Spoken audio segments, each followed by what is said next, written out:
देखिए आज हम लोग टीजी शुरू करेंगे। टीजी में आपको स्टार्टिंग में सारे चैप्टर्स बता दिए गए हैं। अब हम लोग थियरी ऑफ सर्फेसेस शुरू करेंगे। थियरी ऑफ सर्फेसेस और सेकंड फंडामेंटल फॉर्म 15-16 तक खत्म हो जाएगा। ठीक है, 15 to 16 तक ये दोनों चैप्टर खत्म हो जाएंगे। उसके बाद सम स्पेशल कर्व 3 घंटे का, geodesic envelope and develop surface, envelope and develop 2-2.5 घंटे का है, और जेटसिक आपका 3 से 4 घंटे का। मतलब ओवरऑल हम लोग इस महीने में अपनी पूरी किताब खत्म कर चुके होंगे। ठीक है, अब हम लोग नेक्स्ट चैप्टर में अप्रोच कर रहे हैं। हेडलाइन डालिए थियरी ऑफ सर्फेसेस। चैप्टर का नाम है, हाँ चैप्टर का नाम है theory of surfaces and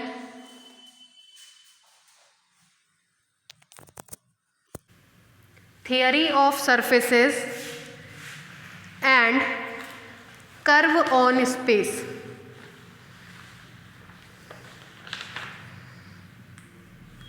Theory of surfaces and curve on surface and curves on surface। दरअसल इस चैप्टर को फर्स्ट फंडामेंटल फॉर्म के भी नाम से जाना जाता है।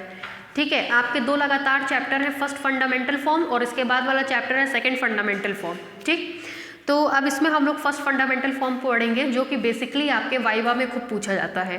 पहली चीज़ तो ये है कि इसमें जो भी डिस्कशन करेंगे हम लोग सरफेस के लिए करेंगे। इसके पहले वाले चैप्टर में जो भी डिस्कशन किए थे वो कर्व के लिए किए थे, अब सब डिस्कशन किसके लिए होगा, सरफेस के लिए। तो पहले ये जानना ज़रूरी है कि एक्चुअल में एन डायमेंशन स्पेस में सरफेस की डेफिनेशन को कैसे डिफाइन किया गया है। तो हेडलाइन डालिए सरफेस, ब्रैकेट में लिखिए डेफिनेशन, सरफेस ब्रैकेट में लिखिए डेफिनेशन, सरफेस ब्रैकेट में डेफिनेशन।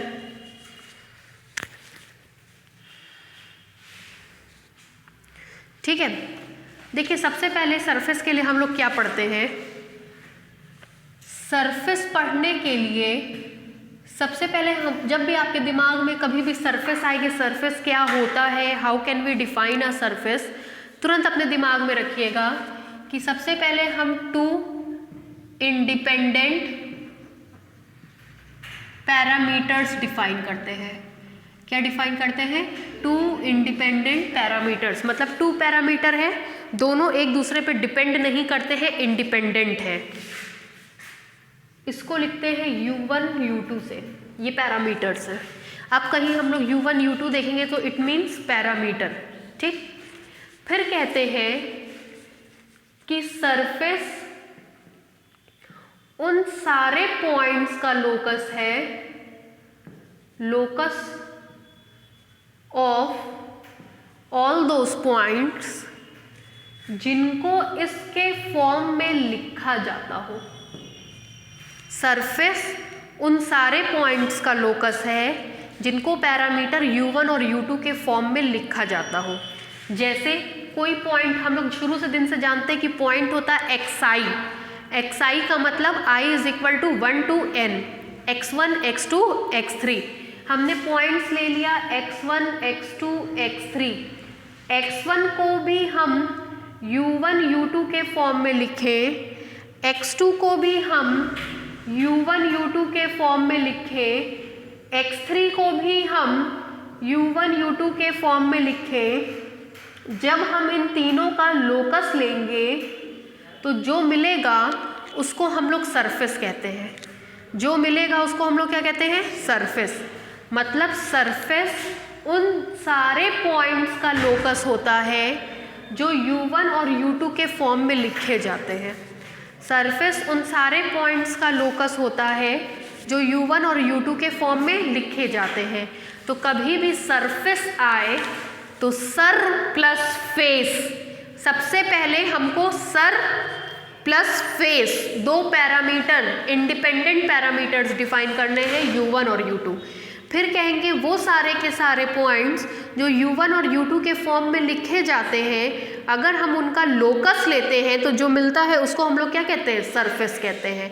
सरफेस में सबसे पहले दो इंडिपेंडेंट पैरामीटर्स को डिफाइन करेंगे U1 एंड U2, फिर उन सारे पॉइंट्स का लोकस ले लीजिए जो U1 और U2 के फॉर्म में लिखे जाते हैं, जो मिलता है उसको हम लोग क्या कहते हैं, सरफेस। तो इस चैप्टर में U1 और U2 पैरामीटर हैं, x1 x2 x3 पॉइंट्स के कोऑर्डिनेट है, ठीक है। लिखिए, a surface is said to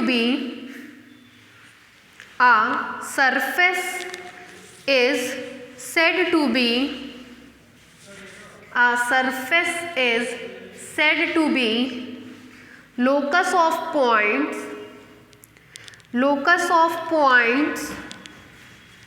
a surface is said to be locus of points whose coordinate are function of two independent parameters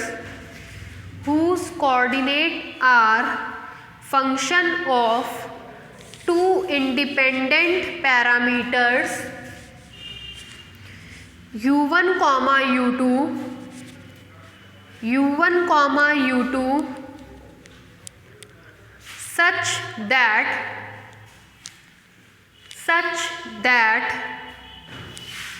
ये 3 line x1 is equal to x1 bracket में u1 comma u2 सारे index ऊपर लगेंगे, x2 is equal to x2 bracket में u1 comma u2, x3 is equal to x3 bracket में u1 comma u2।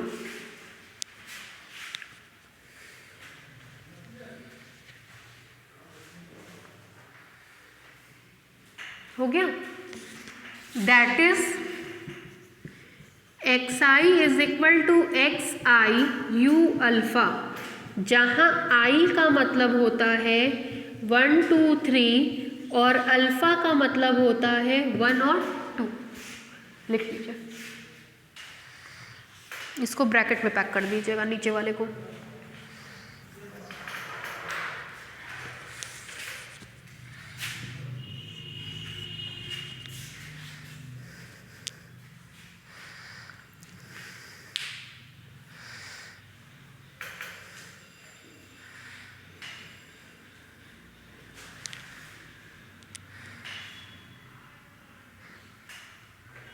हो गया। नीचे से लिखिए, this equation is called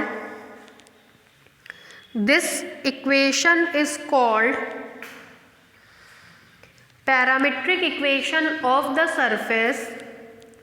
this equation is called parametric equation of the surface.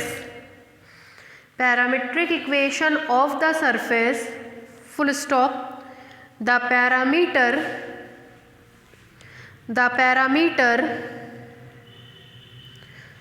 u1 and u2, the parameter u1 and u2 are called curvilinear coordinate, important है, are called curvilinear coordinate, curvilinear coordinate. मतलब u1 और u2 को हम लोग क्या कहते हैं, curvilinear coordinate. OR और surface coordinate,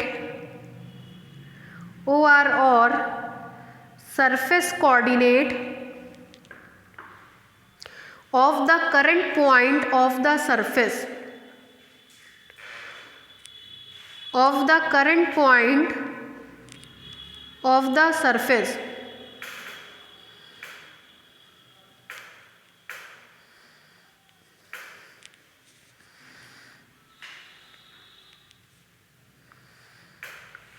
of the current point of the surface। नीचे से लिखिए, the pair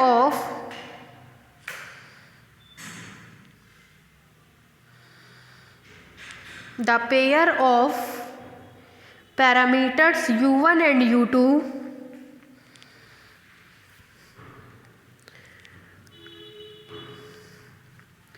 the pair of parameter u1 and u2 represents a point u1 comma u2 represents a point को ऐसे ब्रैकेट में लिखेंगे, u1 comma u2 represents a point u1 comma u2। हो गया। नीचे से लिखिए, अच्छा इम्प्लिसिट फंक्शन और एक्सप्लिसिट फंक्शन आप लोग पढ़े होंगे। कहते थे अगर u1 और u2 एक दूसरे पर डिपेंड करता है तो उसको इम्प्लिसिट फंक्शन कहते हैं। u1 और u2 एक दूसरे पर डिपेंड नहीं करता है तो उसको एक्सप्लिसिट फंक्शन कहते हैं। आप लोग ने x और y के रिस्पेक्ट में पढ़ा था। अगर x और y एक दूसरे पर डिपेंड करता है तो उसको इम्प्लिसिट फंक्शन, x और y इंडिपेंडेंट होता है, एक दूसरे पर डिपेंड नहीं करता है तो उसको एक्सप्लिसिट फंक्शन कहते हैं। चूँकि यहाँ पे u1 और u2 एक दूसरे पर डिपेंड नहीं कर रहा है, इंडिपेंडेंट है, तो u1 और u2 को एक्सप्लिसिट फंक्शन कहेंगे। ठीक है, नीचे से लिखिए the above representation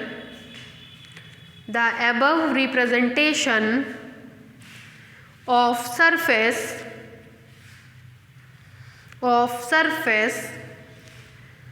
is called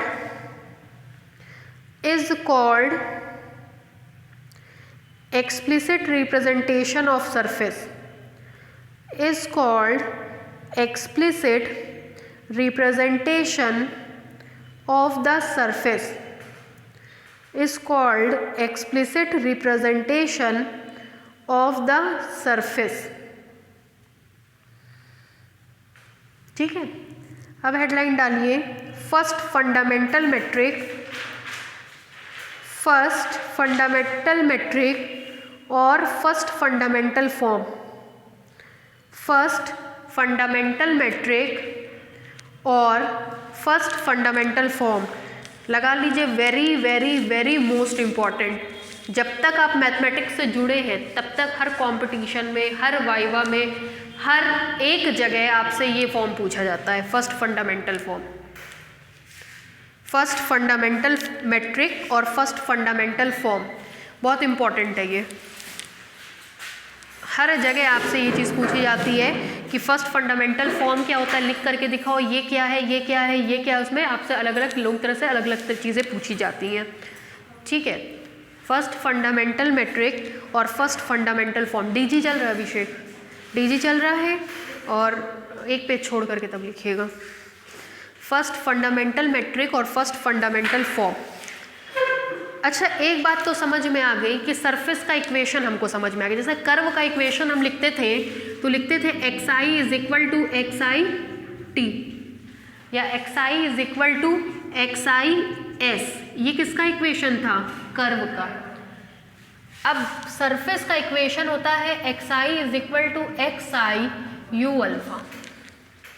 ये कर्व का इक्वेशन होता है, ये सरफेस का इक्वेशन है। u1 और u2 पैरामीटर्स होते हैं, इंडिपेंडेंट पैरामीटर्स, जिसको कर्विलीनियर कोऑर्डिनेट भी कहा जाता है। ठीक है, तो अब ये क्लियर हो गया कि this is the equation of surface, xi is equal to xi u alpha. ठीक है, जहाँ i का मान कहाँ से कहाँ तक होता है? For every i is equal to 1 2 3 and alpha is equal to 1, 2।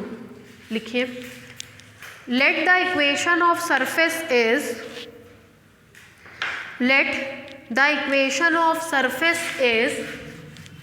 लिखिए सरफेस का equation, xi is equal to xi u alpha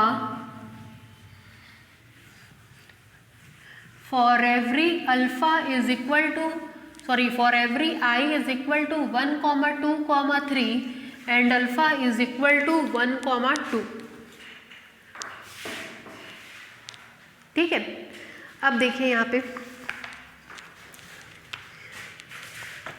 ये हमारा कोई कर्व है। ठीक है, ये हमारा सरफेस है, ये हमारा सरफेस है। सरफेस मतलब होता है समतल, जैसे ये ब्लैक बोर्ड। ठीक है, ये हमारा कोई सरफेस है। सरफेस का इक्वेशन है xi is equal to xi u alpha.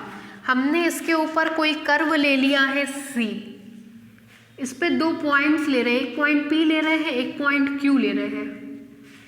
P का कोऑर्डिनेट है xi, चूंकि ये नेबरिंग पॉइंट है तो इसका कोऑर्डिनेट है xi प्लस dxi। ठीक, दोनों के बीच की आर्कियल डिस्टेंस, चूंकि दोनों नेबरिंग पॉइंट है तो बहुत छोटी होगी, इसलिए उसको हम लिख रहे हैं ds से। ठीक, लिखिए इस पूरी चीज़ को, लाइन चेंज करके लिखिए, consider a curve capital c on the surface,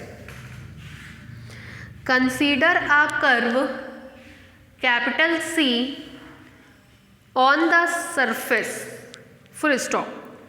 अब हम लोग ने इस पे कितने पॉइंट्स लिए हैं? 2 पॉइंट्स। कौन कौन से? P और Q, दोनों नेबरिंग पॉइंट्स हैं। ठीक, लिखिए take any 2 points, take any 2 points capital P and capital Q,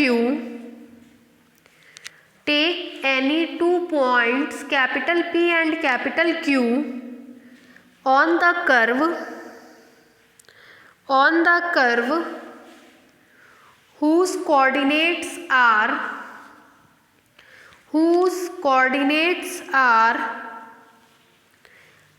xi and xi plus dxi respectively, xi and xi plus dxi respectively, xi plus dxi respectively। ठीक है, नीचे से लिखिए then the length of PQ, then the length of PQ is given by, then the length of PQ is given by,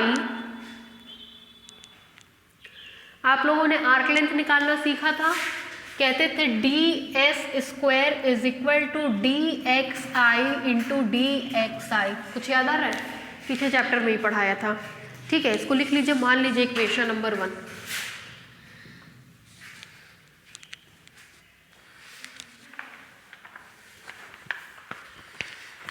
अब छोड़ दीजिए, black board पे देखिए। Since the equation of surface is, surface का इक्वेशन है xi is equal to xi u alpha, मतलब xi किसके respect में डिफ्रेंशिएट होगा? u अल्फा के, और अल्फा का मान क्या क्या है? 1 और 2, मतलब xi u1 और u2 के ही रिस्पेक्ट में डिफ्रेंशिएट होगा। ठीक है, देखिए कर रहे हैं। This implies that, total differentiation की डेफिनेशन कहती है dxi is equal to del xi upon del u alpha into D u alpha. Total differentiation की परिभाषा लगाए हैं। डेल इसलिए लगाए हैं क्योंकि xi u1 और u2 दोनों का फंक्शन है। जब एक से अधिक वेरिएबल का फंक्शन होता है तो पार्शियल डिफ्रेंशिएशन आता है, इसलिए डेल लग गया है। इसको बोलते हैं definition of partial differentiation and total differentiation, या relation between partial differentiation and total differentiation. ठीक है, and dxi is equal to del xi upon del u beta into D u beta. दोनों तरफ देख लीजिए इंडेक्स बैलेंस है, alpha से alpha cut जाएगा, डमी इंडेक्स एक ऊपर एक नीचे, इधर भी आई बचेगा, इधर भी आई बचेगा, यहाँ पे भी डमी इंडेक्स बीटा से बीटा कट जाएगा, इधर भी आई बचेगा, इधर भी आई बचेगा। चूंकि dxi यहाँ पे 2 बार है, इसलिए इसकी वैल्यू हमको 2 बार निकालनी पड़ी है। ये डमी इंडेक्स है, डमी इंडेक्स को किसी अदर इंडेक्स से चेंज कर सकते हैं, बशर्ते वो उस टर्म में ना आया हो। हम इसकी जगह अल्फा भी कर सकते हैं, अल्फा की जगह बीटा भी कर सकते हैं। ठीक है, अब इन दोनों का यूज़ हम कर देंगे इक्वेशन नंबर 1 में। Using these values in equation 1 comma we have, equation 1 में यूज़ करेंगे, मिलेगा ds square is equal to dxi, मतलब del xi upon del u alpha into D u alpha. दूसरा है del xi upon del u beta into D u beta. This implies that ds square is equal to, same type के term एक तरफ कर दीजिए, same type के term एक तरफ कर दीजिए, मिलेगा del xi upon del u alpha, del xi upon del u beta एक टाइप के टर्म्स हैं d u alpha, d u beta. लिखते समय इस चीज़ का हमेशा ध्यान रखा करिए कि ऑर्डर ना चेंज हो। अल्फ़ा वाले टर्म्स पहले थे तो पहले लिखा, बीटा वाले टर्म्स बाद में थे बाद में लिखा, अल्फ़ा वाले टर्म्स पहले थे पहले लिखा, बीटा वाले टर्म्स बाद में थे बाद में लिखा। This implies that d s square is equal to, इस पूरे टर्म को हम लोग लिखते हैं जी अल्फ़ा बीटा से d u alpha d u beta, जहाँ हम मेंशन कर देते हैं where g alpha beta is equal to del x i upon del u alpha del x i upon del u beta. इसी को कहते हैं फर्स्ट फंडामेंटल फॉर्म। एग्जाम में बहुत पूछा जाता है, हर एक एग्जाम में, हर एक वाइवा में, हर एक एंट्रेंस में आता है कि फर्स्ट फंडामेंटल फॉर्म लिखो तो d s square is equal to g alpha beta d u alpha d u beta. कोई पूछे कि डी एस स्क्वायर क्या है तो कहिएगा दो नेबरिंग पॉइंट्स के बीच की आर्कियल डिस्टेंस है। जी अल्फ़ा बीटा क्या है आपको बताइए, जी आई j, fundamental metric tensor g आई जे, है ना, fundamental metric tensor chapter number 4 में पढ़ाया था। जी आई जे मतलब ये फंडामेंटल मैट्रिक टेंसर हो गया। D u alpha d u beta, you alpha और यू बीटा का मतलब होता है दो कर्वीलीनियर कोऑर्डिनेट, मतलब दो इंडिपेंडेंट पैरामीटर्स जो हमने आज बताया है, तब इसको कहते हैं फर्स्ट फंडामेंटल फॉर्म। ठीक, उतार लीजिए।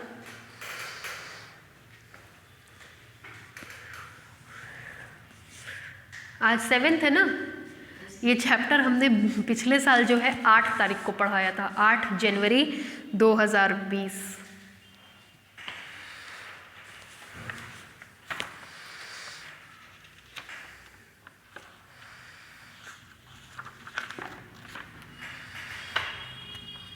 और ऐसे ही 20 दिन में ख़त्म हो गया था।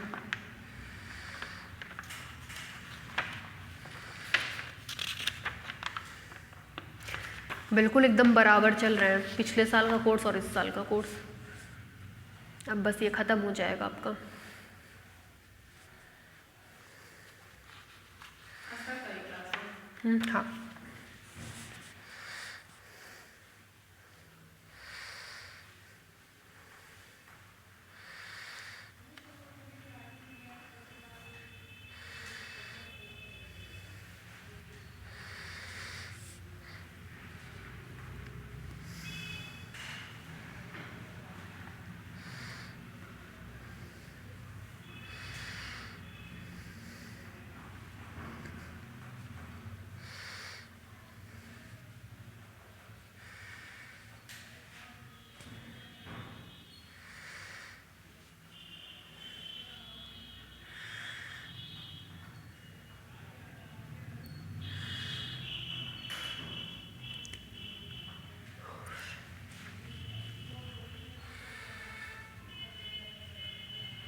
हाँ, डायग्राम भी बनेगा।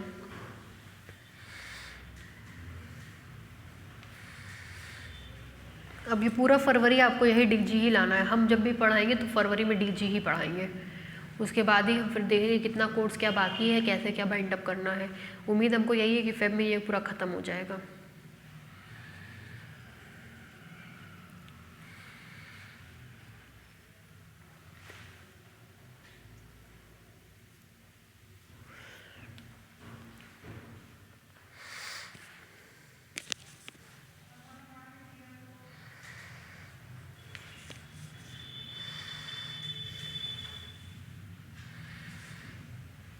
हो गया भाई, नीचे से लिखिए।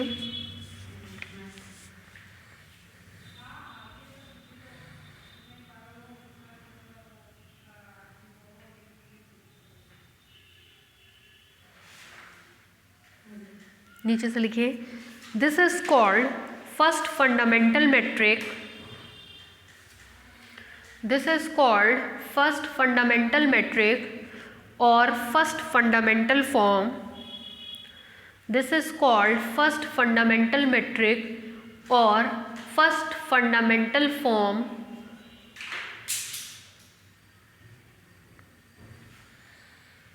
and G alpha beta is called, and G alpha beta is called first fundamental magnitude, and G alpha beta is called first fundamental magnitude, first fundamental magnitude।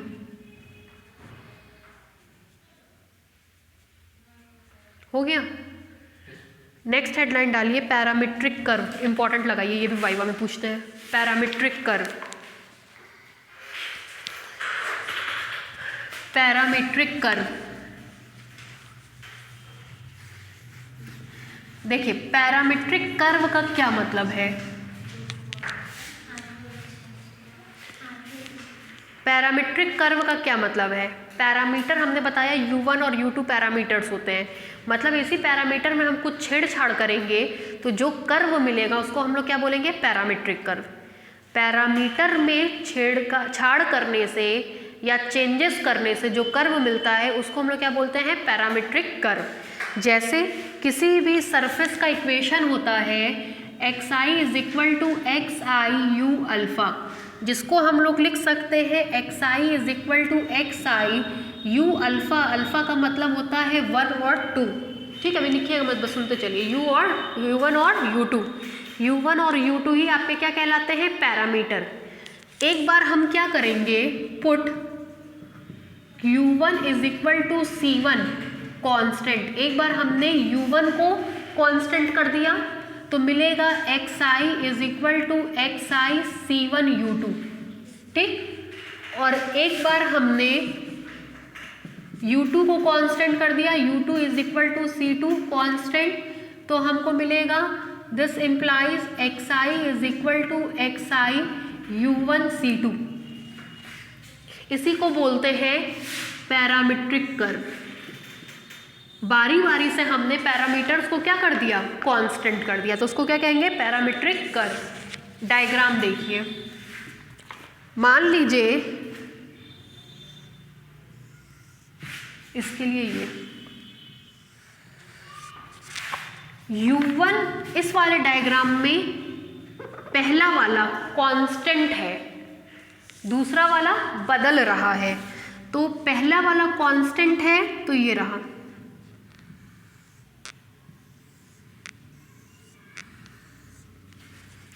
ये x1 हो गया, ये x2 हो गया। अगर आप इसको देख रहे हो तो इस वाले पूरे कर्व के लिए x1 कांस्टेंट है, इस वाले पूरे कर्व के लिए x1 कांस्टेंट है, U1 कांस्टेंट है, इस वाले पूरे कर्व के लिए U1 क्या है, कांस्टेंट है। तो इस कर्व को हम लोग कहते हैं U1 कर्व। क्या कहते हैं, सॉरी U1 नहीं, U2 कर्व। क्या कहते हैं, U2 कर्व, U2 कर्व। और इसका इक्वेशन होता है xi is equal to xi C1 U2, ठीक। इस कर्व को देखिए, इस कर्व के लिए कौन कांस्टेंट है, C2, C2 मतलब y एक्सिस पे, तो इसका ऐसे मिलता है।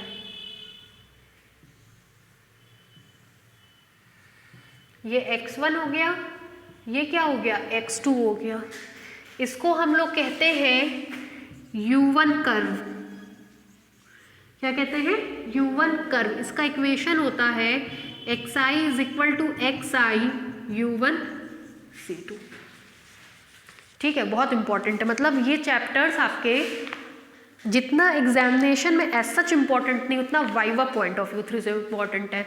तो वाइवा में क्या क्या आता है वो हम मार्क कराते चल रहे हैं। जैसे parametric curve, first fundamental form तो पूछेंगे ही पूछेंगे 101%। फिर जनरली पूछ लेते हैं कि सरफेस का इक्वेशन, कर्व का इक्वेशन क्या होता है, तो कर्व का इक्वेशन होता है xi is equal to xi t, xi is equal to xi s, और सरफेस का इक्वेशन होता है xi is equal to xi u alpha, ठीक है। लिखिए देखिए a parametric curve has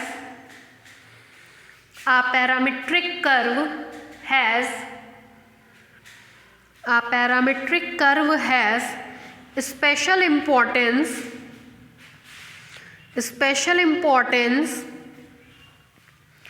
in differential geometry. A parametric curve has special importance in differential geometry. नीचे से लिखिए let the equation of surface is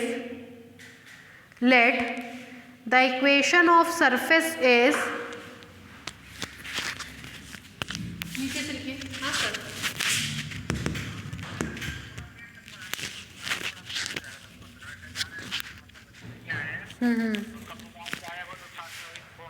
अच्छा ठीक है ठीक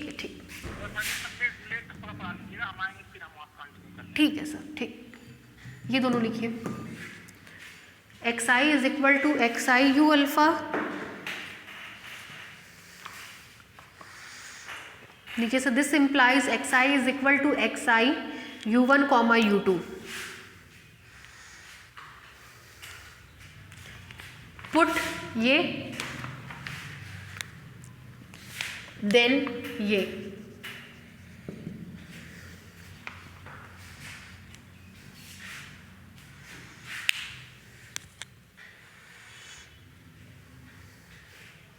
हो गया। नीचे से लिखिए इसके विच इज कॉल्ड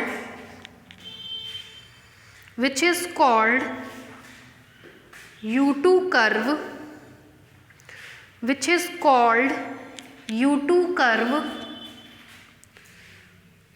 or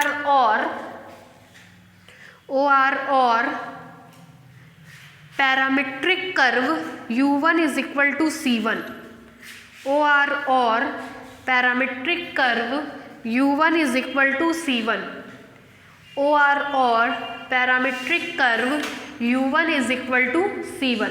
हो गया। नीचे से लिखिए similarly if we put U2 is equal to C2 constant, similarly if we put U2 is equal to C2 bracket में constant,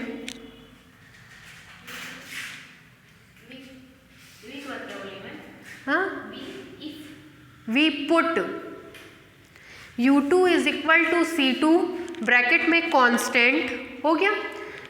then the surface has equation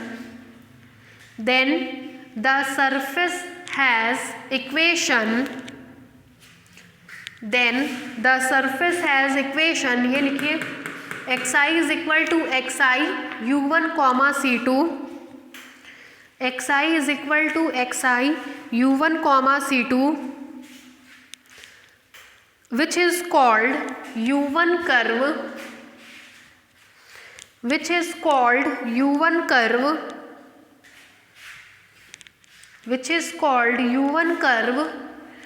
or parametric curve U2 is equal to C2 or parametric curve U2 is equal to C2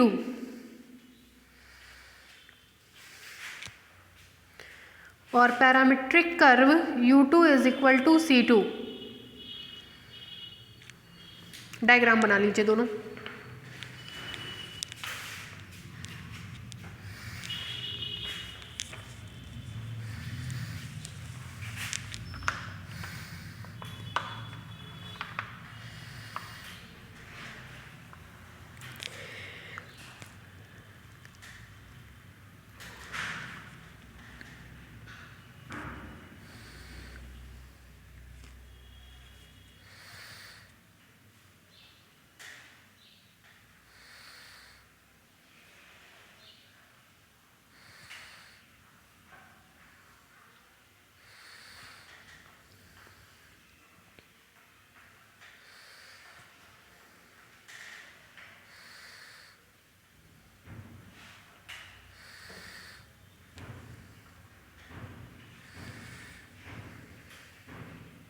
हो गया भाई।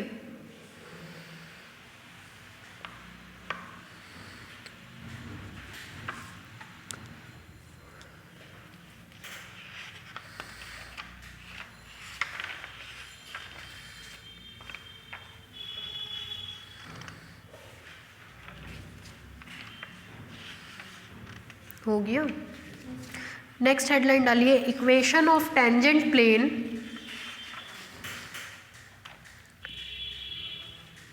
Equation of tangent plane. Tangent plane हमने आप लोगों को एक बार पहले भी पढ़ाया था।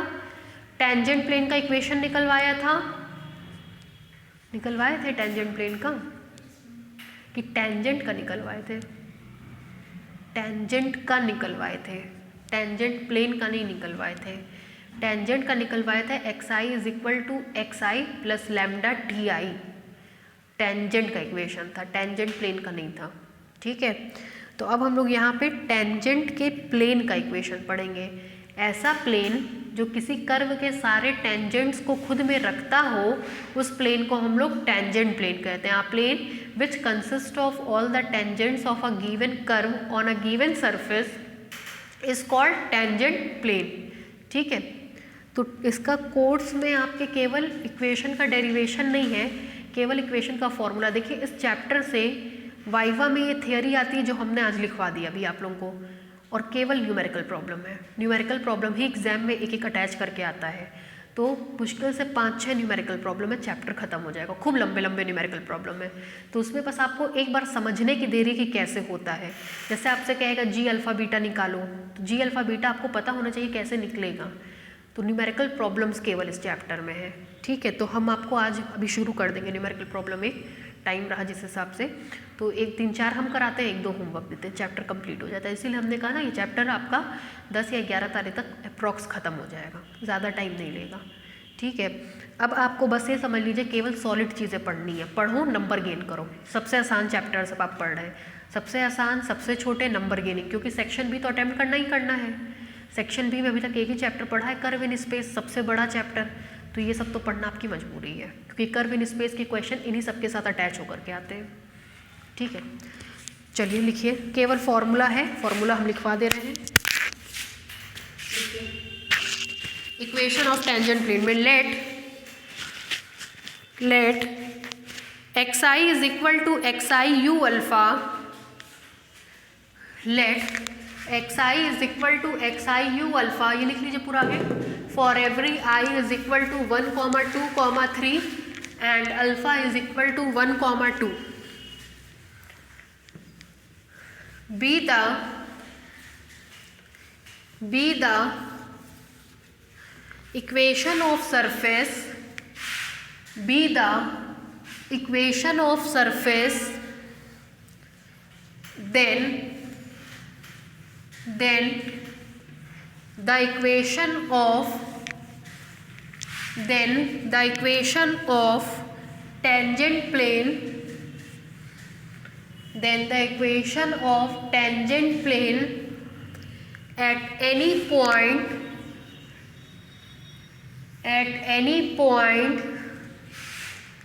कैपिटल P ब्रैकेट में xi, at any point capital P bracket में xi on the surface is given by, on the surface is given by, देखिएगा एप्साइलन i j के, इसका मान हमने बताया था i j k सब साइक्लिक होते हैं, तो वैल्यू 1, कोई दो आपस में इंटरचेंज हो जाता है, जैसे i j k, j k i, k i j में किसी का भी ऑर्डर चेंज होता है तो -1, और कोई दो बराबर हो जाते हैं तो 0।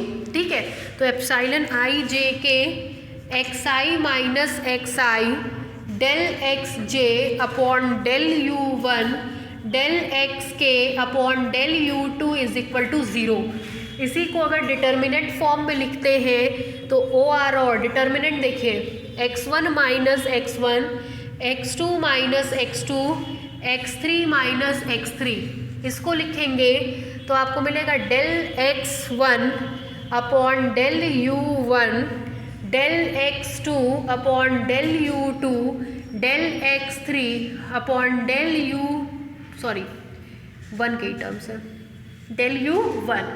फिर इसको लिखेंगे तो आएगा del x1 upon del u2 del x2 upon del u2 del x3 upon del u2 is equal to 0। ठीक है, इसको कहते हैं टेंजेंट प्लेन का इक्वेशन। ठीक है, उतारिए।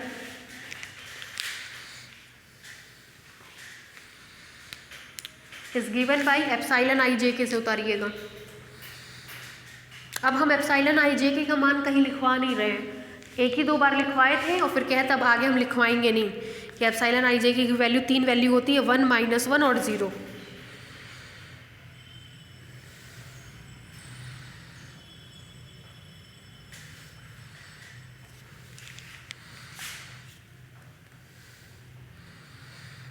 आपके जो कॉन्टैक्ट्स के बच्चे हों उनको बता दीजिएगा कोचिंग के बारे में नेक्स्ट सेशन के लिए, और कहिएगा संडे ग्रूमिंग क्लास चलेगी हमारे यहाँ, ग्रूमिंग क्लास।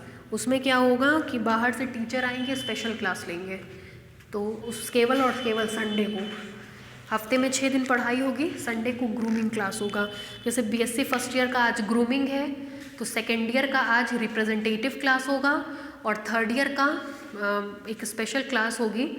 मतलब उसमें आपको पैम्पलेट बांटे जाएंगे इंपॉर्टेंट क्वेश्चंस के, और वो डिस्कस किए जाएंगे, वो क्लास चलेगी। तो संडे केवल इस तरीके का काम हमारी कोचिंग में होगा। बीएससी फर्स्ट ईयर ग्रूमिंग है, तो बाहर से एक टीचर आएगा, स्पेशल टीचर, एक सब्जेक्ट में आपको जो जो दिक्कत है वो सब पूछिए, वो सब डिस्कस करेगा। सेकेंड ईयर में आपका क्लास चलेगी, टेस्ट होगा। थर्ड ईयर में आपको इम्पॉर्टेंट शीट दी जाएगी चैप्टर से रिलेट करके, उसके इम्पॉर्टेंट क्वेश्चंस लिखे होंगे जो 10 साल में आए हुए हैं, उसको डिस्कस किया जाएगा। संडे को कोई पढ़ाई नहीं होगी, केवल ग्रूमिंग क्लास चलेगी हमारे यहाँ।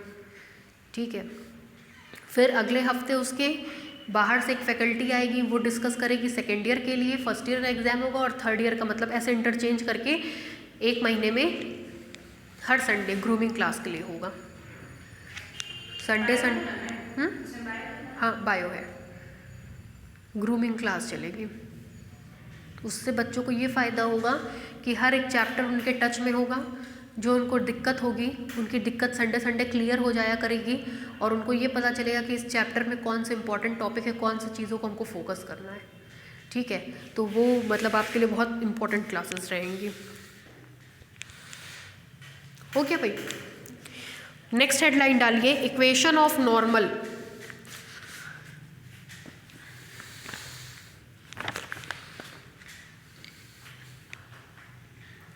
इक्वेशन ऑफ नॉर्मल, इसका भी केवल फॉर्मूला है, क्वेश्चंस फिर हम लोग को लगाने रहेंगे। ठीक है, देखिए मान लीजिए किसी सरफेस के किसी पॉइंट, कर्व के किसी पॉइंट P पर नॉर्मल का इक्वेशन निकालना है। नॉर्मल का, नॉर्मल प्लेन नहीं, नॉर्मल का इक्वेशन तो होता है आपका xi माइनस xi। ये ध्यान रखिए, टेंजेंट प्लेन का इक्वेशन है, नॉर्मल लाइन का इक्वेशन है। तो आपको ध्यान आया होगा, हमने लाइन का इक्वेशन पर शुरू में बताया था, x1 minus x1 upon a is equal to y1, x2 minus x2 upon b is equal to x3 minus x3 upon c, जिसको आप लोग बीएससी फर्स्ट ईयर में LMN के फॉर्म में pढ़ते थे, उसी फॉर्म में लिख रहे हैं नॉर्मल का इक्वेशन। xi माइनस xi या x1 minus x1 upon n1 is equal to x2 minus x2 upon n2 is equal to x3 minus x3 upon n3, जहाँ वेयर ni का मान निकालना होगा, तो ni का मान होता है x1 cross x2 upon mod में x1 क्रॉस x2। कैसे निकलेगा वो हम समझाएंगे। n1 मतलब 1 का निकालना होगा तो 1 लिखेंगे, 2 का निकालना होगा तो 2 लिखेंगे, 3 का निकालना होगा तो 3 लिखेंगे। ठीक है, लिखिए, नहीं लिखना है, लिखिए। The equation of normal at any point P is given by the equation of normal at any point P is given by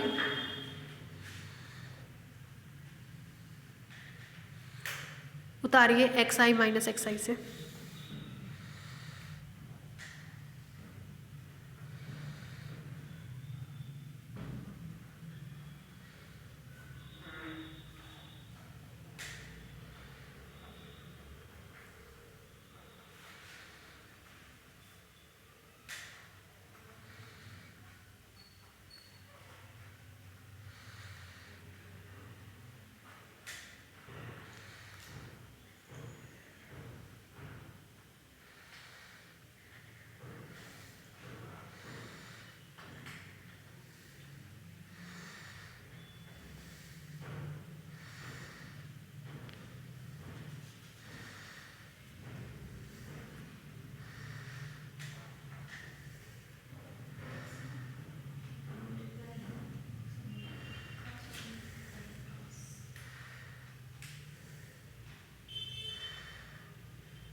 हो गया। अब रिमार्क डालिए। ये सारे रिमार्क आपके क्वेश्चन सॉल्व होने में यूज़ होंगे, सारे के सारे बहुत इंपॉर्टेंट है, हमको तो बहुत इंपॉर्टेंट लगते हैं, मतलब बिना इन रिमार्क्स के आप क्वेश्चन सॉल्व कर ही नहीं पाएंगे। ठीक है, इसके नीचे से थोड़ा सा लिख लीजिए, x1 x2 क्या है वो मेंशन कर दे। कुछ बता पाएंगे x1 x2 क्या है? टेंजेंट वेक्टर पढ़ाए थे कभी? नहीं याद है? काजल पढ़ाई हो रही थी ना? वो तो स्मॉल एक्स आई होता है। चलिए लिखिए, नीचे से लिखिए where x1 and x2 index दोनों में नीचे रहेगा। x1 एंड x2, देखिए इस x1 x2 में इसमें क्या अंतर है? ये ऊपर है वेरिएबल पॉइंट, ये नीचे है टेंजेंट वेक्टर। ठीक है, ये ध्यान रखिएगा। आर्बिटेरी में पॉइंट में ऊपर होता है, टेंजेंट वेक्टर में नीचे होता है। ठीक है, where x1 and x2 are the tangent vector, where x1 and x2 are the tangent vector, where x1 and x2 are the tangent vector. जब भी टेंजेंट वेक्टर बोलेंगे नीचे इंडेक्स लगेगा। कहाँ कहाँ अभी तक नीचे इंडेक्स पढ़ा है आपने? E1 E2 E3 में नीचे इंडेक्स पढ़ा था यूनिट नॉर्मल्स में। इसके अलावा सीधे आज आप यहीं पढ़ रहे हैं x1 और x2। टेंजेंट वेक्टर है, ये क्या है? Tangent vector.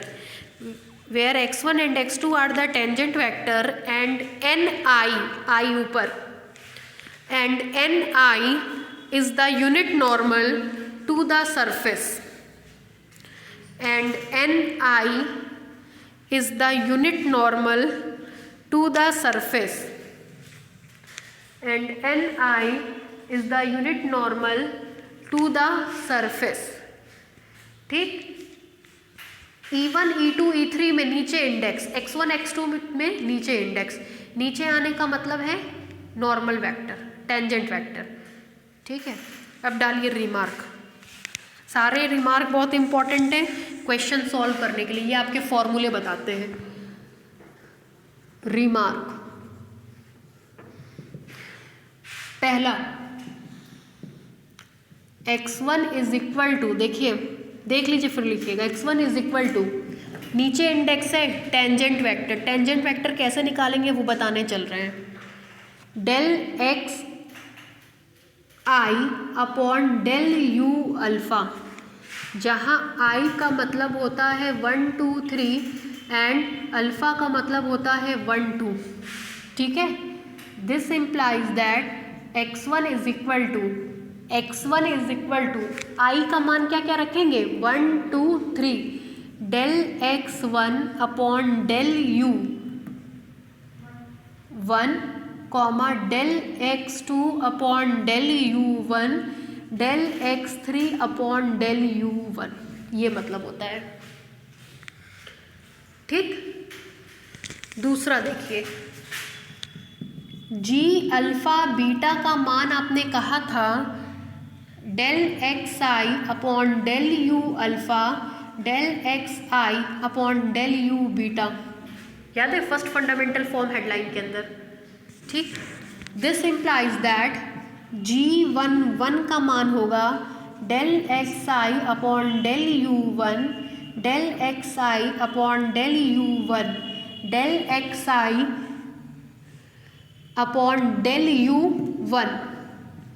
यू वन का मतलब होता है x1, है ना, और del x i upon del u one का मतलब होगा x1।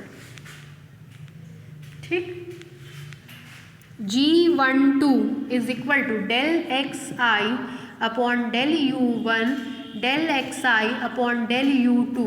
1 है तो x1, 2 है तो x2।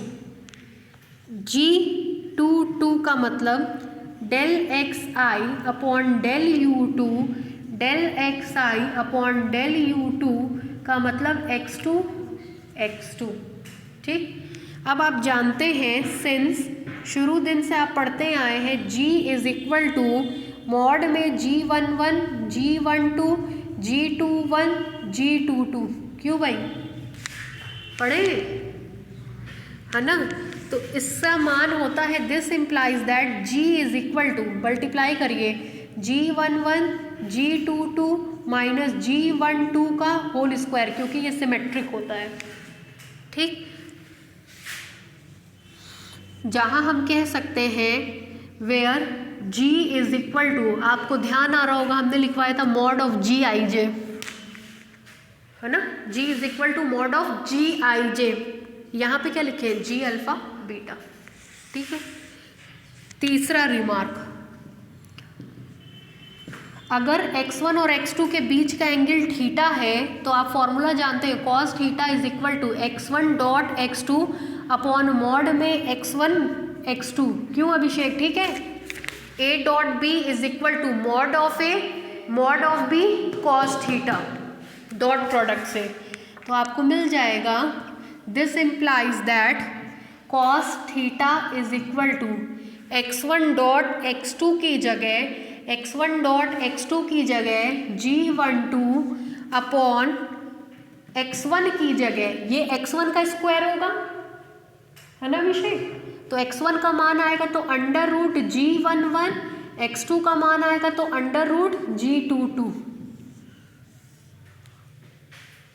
ठीक है, next remark, fourth remark, mod of x1 cross x2 is equal to under root g होता है।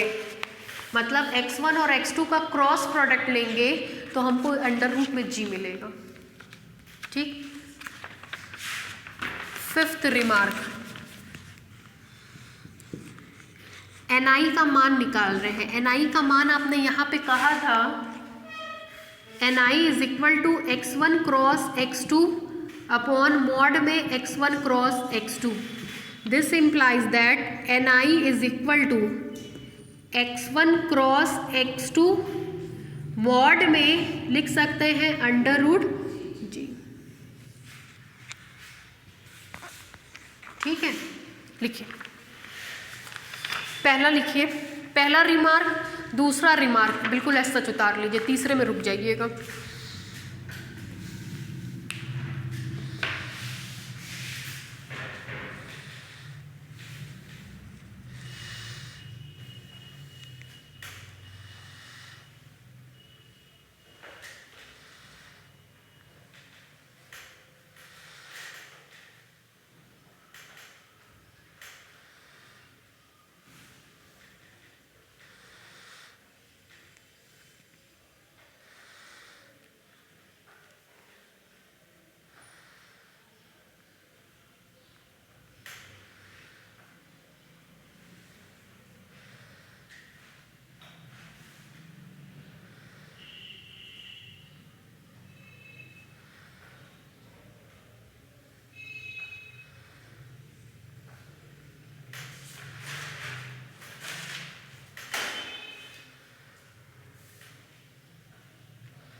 हो गया।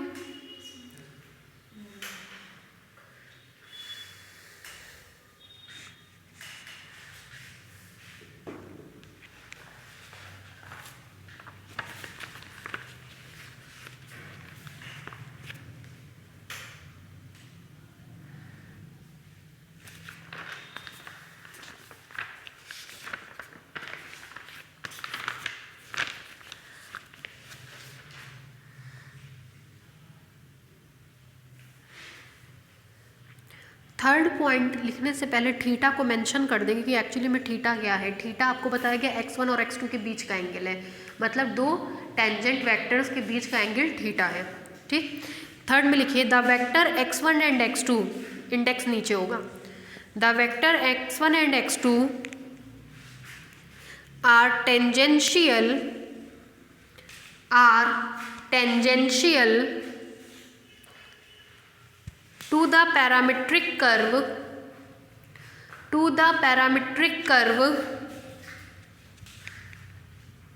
पैरामीट्रिक कर्व का इक्वेशन क्या था, किसी एक को क्या करते थे कांस्टेंट। पैरामीट्रिक कर्व अभी बताए है ना, u1 is equal to c1 and u2 is equal to c2 respectively. u1 is equal to c1 and u2 is equal to c2 respectively.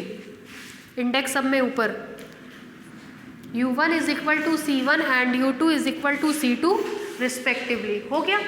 नीचे से लिखिए let theta be the angle between them, let theta be the angle between them, then let theta be the angle between them, then ये दोनों line लिखिए। उसके बाद fourth वाला point भी ऐसा सच उतारिएगा, फिफ्थ लिखने से पहले रुक जाइएगा।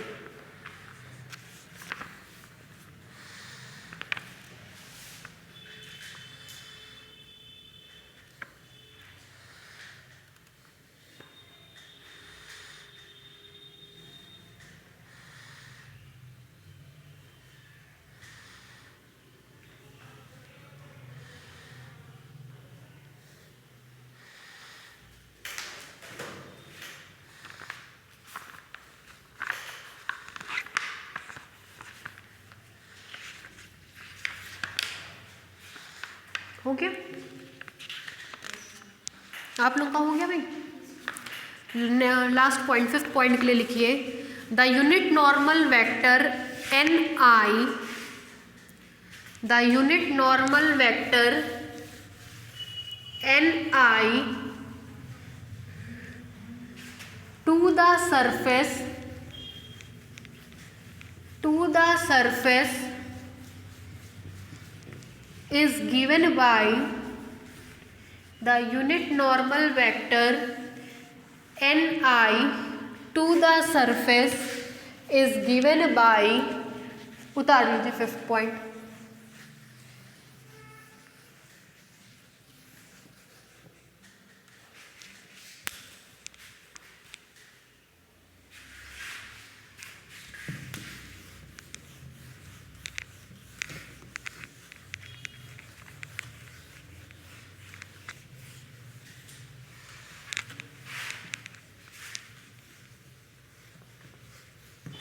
हो गया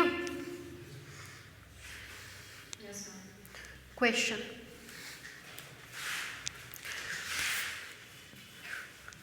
अब हम लोग क्वेश्चन पे अप्रोच कर रहे हैं। एक क्वेश्चन हम करा रहे हैं, सेम इसी पैटर्न पे 3 क्वेश्चन हम होमवर्क देंगे, जैसा करा रहे हैं बिल्कुल उसी तरह से 3 क्वेश्चंस रहेंगे। ठीक है।